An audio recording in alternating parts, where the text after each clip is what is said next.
The reason that women are so incredibly evil, it's not a sexist answer. It's not that they're just born pieces of crap. It's not that their brains just wired to be horrible people.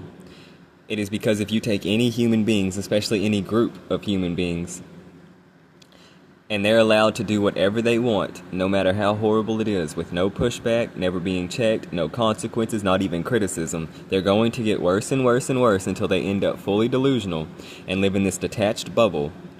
And that's 99% of women. 99% of women have just been spoiled and babied and coddled and allowed to do whatever they want. So they go around being verbally, sexually, and physically abusive to almost everyone, including children. And it's so normal and socially acceptable that nobody even realizes that they're seeing full-blown sexual predators running around them everywhere in public all the time.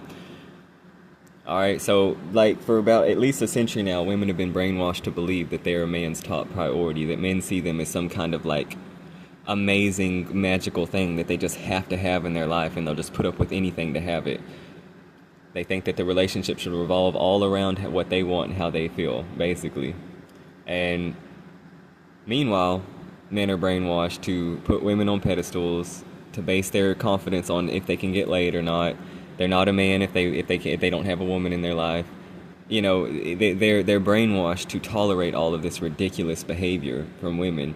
And have our own sexuality demonized while women, again, run around being full-blown sexual predators in public all the time, to a much more aggressive extent than we've ever seen any man do ever.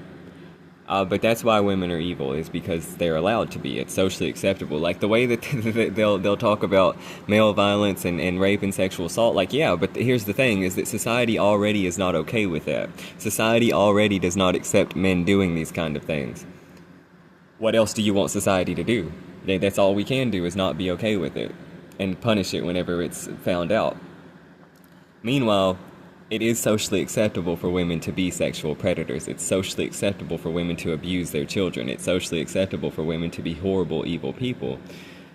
And so therefore, it's extremely prevalent, right? Like, you know, and then women have this warped perception that all men are abusive, but the reality is that most of the women are toxic and abusive, and therefore they date toxic and abusive men because they're attracted to the toxicity, and they have someone that they can constantly demonize and tell their friends about and tell their family about. Every time they get with a decent guy, they just end up envious of him and try to sabotage the relationship, and it's incredibly hard for them to spin a false narrative where he's somehow the bad guy.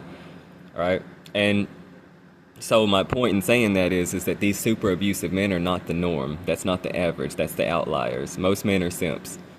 And most women are abusive sexual predators. Like, that's just the truth, you know?